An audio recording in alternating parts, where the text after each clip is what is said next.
The Switch has skyrocketed in popularity since its release. A lot of people weren't expecting the Wii U's follow-up to turn so many heads. But with games like Breath of the Wild and Mario Odyssey on it exclusively, and more great games being ported, it's hard to say that the Switch wasn't one of 2017's best underdog stories. How did the Switch succeed after the Wii U's failure though? What did Nintendo change about the Switch's rollout for it to become the US's fastest selling console ever in its inaugural year? Let's take a look.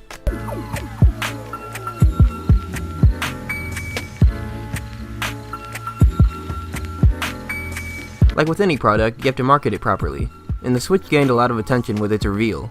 Its first trailer perfectly showcased what it is, what it does, and how it works. The majority of the questions that people had about the Switch were answered in it, whether it was about how it transferred to a handheld or its co-op functionality. They even showed that you can take your handheld Switch with you on a plane, which was incredibly vital information after using the Wii U gamepad and not being able to walk too far from the base console.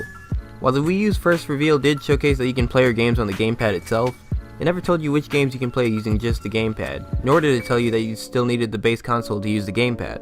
This strange design decision led players to ask, so what's the point? A question you never want to hear when making what you think is a big innovation. This was strike one for the Wii U. With Nintendo's recent consoles, they vied for innovation and creativity rather than sheer processing power. Their decision to do so is what made the Wii such a massive success with its motion controls. The Wii U had nothing going for it in terms of innovation besides playing games on your gamepad, which we already had the DS series for. When people saw the Wii, it was immediately recognizable how it worked, but the Wii U's design often led to more questions than answers.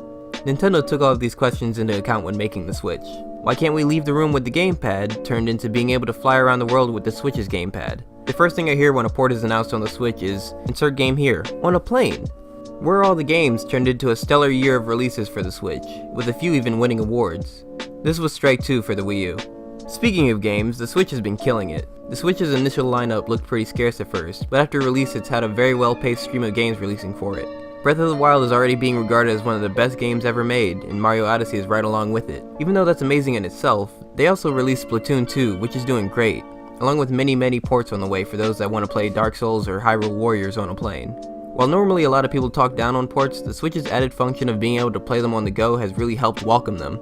There's also the fact that some of the ports are from the Wii U and not many people were around to catch them the first time around. It's not only big titles making an impact either. Indie games are huge on the Switch. Stardew Valley was one of the Switch's top sellers even. We just didn't have this much excitement about games coming to the Wii U. Sure, we had Super Mario 3D World and Bayonetta 2 on it, but the Wii U didn't even sell well enough for those games to reach the heights that the Switch's games are. After you swing and miss the first time with the trailer, the pressure is on you to follow up and the Wii U just couldn't. After the Wii U struck out, it was time for the Switch to come in and knock it out of the park. After the failure of the Wii U, Nintendo really had to come back with something huge, and I'm glad to say they did. The Switch is a lesson in learning from your mistakes and coming back stronger than before. I honestly think the Wii U was just a prototype that they let out. Anyway, what do you think of the Switch's success? Were you surprised? Let us know below.